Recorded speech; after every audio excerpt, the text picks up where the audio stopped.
Hello అందరికీ. ఈరోజు simple and tasty brain fry ఎలా చేయాలో చూసేద్దామా? ఈరోజైతే మా అమ్మ బ్రెయిన్ ఫ్రై చేస్తున్నది.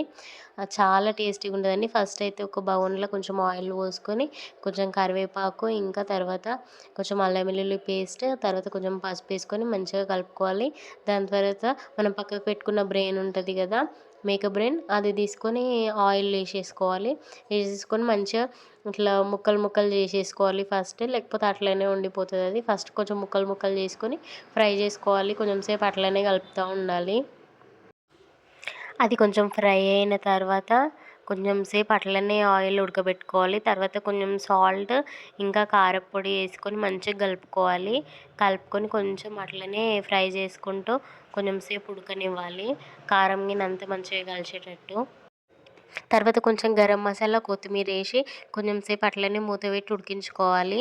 ఒక 5 మినిట్స్ అట్లా ఉడికించుకున్న తర్వాత ఇంకా రెడీ అయిపోతది. మనం తినేసేయడమే. చాలా టేస్టీగా ఉంటది. ఖచ్చితంగా ఇట్లా సింపుల్‌గా ట్రై చేయండి. చాలా బావుంటది.